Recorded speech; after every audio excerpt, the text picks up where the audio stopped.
So hello everyone, welcome back to another video. তো আজ কথা বলবো একটা লেটেস্ট আপডেটস নিয়ে। লেটেস্ট আপডেটস এটা বেসিক্যালি নয়, আমরা সকলেই জানি যে রিসেন্ট টাইমে বাংলা ইন্ডাস্ট্রিতে যদি তোমরা প্রথম থেকে ফলো করে আসো, তো সেখানেতে তোমরা বাংলা ইন্ডাস্ট্রির কাজের যে ধারাটা সেটা বারবার কিন্তু মানে আলাদা আলাদা জনারের কাজ কিন্তু আসতে থেকেছে। মানে একটা টাইম ছিল যখন খুবই ক্লাসিক টাইপের কাজ পছন্দ করা হতো, তারপরে প্রসেনজিৎ চট্টোপাধ্যায় সেই একটা কমার্শিয়াল জনারের একটা কাজ শুরু হলো, তারপরে দেবজিতের সেই কমার্শিয়াল জনারের কাজটা শুরু হওয়ার পর আবার হঠাৎ করে একটা ফ্যামিলি ওরিয়েন্টেড ড্রামা কাজ বিশালভাবে শুরু হয়ে গেল।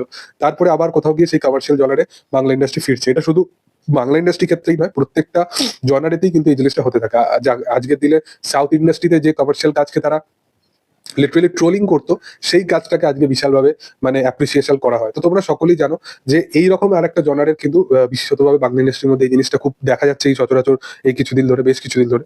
তোমরা সকলেই জানো যে একটা ওয়েব সিরিজ আসতে চলেছে এবং সেই ওয়েব সিরিজটা একেন পুরোপুরি একেন হিসাবে ওই ওয়েব সিরিজটা আসতে চলেছে এবং রাজুদাকে সেই ওয়েব সিরিজের মধ্যে সেখানে একটা মানে সিনেমাটা কোথাও গিয়ে সিরিজটাকে প্রমোট করার জন্য সেই কাজটাতে অ্যাসোসিয়েট করা হয়। এবং রাজুদার যেহেতু একটা ফেম আছে, তো সেই জন্য তাকে ইউজ করা সেটা কখনোই খারাপ জিনিস নয়। আজকে যদি কোনো সিনেমা আসে, তো সেই সিনেমা নিয়ে সেই সিনেমার প্রমোশন হিসাবে যা যা জিনিসের জন্য দরকার তারা ইউটিউবারদের সাথে কিন্তু কোলাবরেট করে। তো সেই অনুযায়ী রাজুদার যেহেতু একটা ফেম আছে, তো রাজুদার সেটাকে কোথাও গিয়ে কাজে লাগিয়ে সেই জিনিসটাকে তারা ইউজ করে, সেটা কখনো কোনো খারাপ জিনিস নয়। আমি জানি এটা নিয়ে মানুষের কিন্তু কোথায় প্রবলেম হচ্ছে। এর সাথে সাথে তিনজন বড় মাপের ইউটিউবার আছে যারা কিন্তু আপকামিং দিনে কিন্তু তিনজন সিনেমা লাইনে কিন্তু তারা কাজের সাথে যুক্ত হতে চলেছে। আমরা সকলেই জানি যে বিএমএস বাঁকুড়া মিমসের উন্মেষ গাঙ্গুলি, সে আপকামিং দিনে ইয়াস এবং নুসরাতের যে আড়ি বলে ছবিটা আছে সেই কাজটা কিন্তু সে থাকতে চলেছে।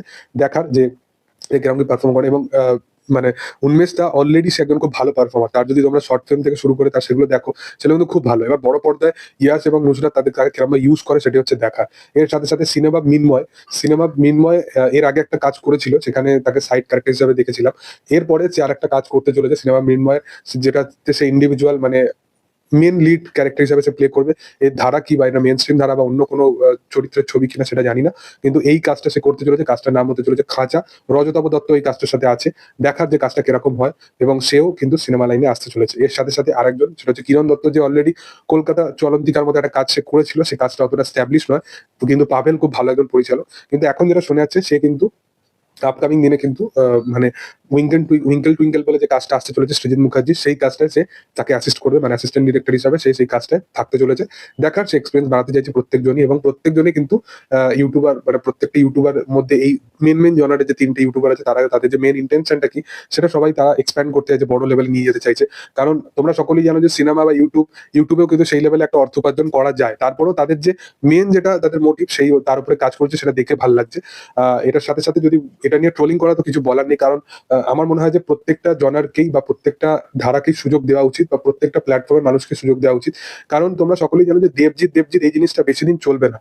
একটা টাইম হবে যেখানে কিন্তু তাদের পরও একটা বড় সুপারস্টার লাগবে। আজকে দেবজিতের মতো হয়তো সুপারস্টার কেউ হতে পারবে না, বা প্রসেনজিৎ চট্টোপাধ্যায়ের মতো কিন্তু দেবজিৎ বড় সুপারস্টার হতে পারবে না, বা প্রসেনজিৎ চট্টোপাধ্যায় উত্তম কুমারের মতো বড় সুপারস্টার হতে পারবে না। কিন্তু প্রত্যেকটা জনারকে এগিয়ে নিয়ে যাওয়ার জন্য প্রত্যেকটা মানুষের প্রয়োজনীয় থাকে। তো সেই কারণবশত আমার মনে হয় যে প্রত্যেকটা প্ল্যাটফর্মকেই অবশ্যই সুযোগ দেওয়া উচিত। যাই হোক, তোমাদের কি বক্তব্য এই বিষয়বস্তু নিয়ে অবশ্যই কমেন্ট সেকশনে জানাতে পারো। ভিডিও যদি ভালো লেগে থাকে লাইক শেয়ার সাবস্ক্রাইব করে দিও। Thank you all, by.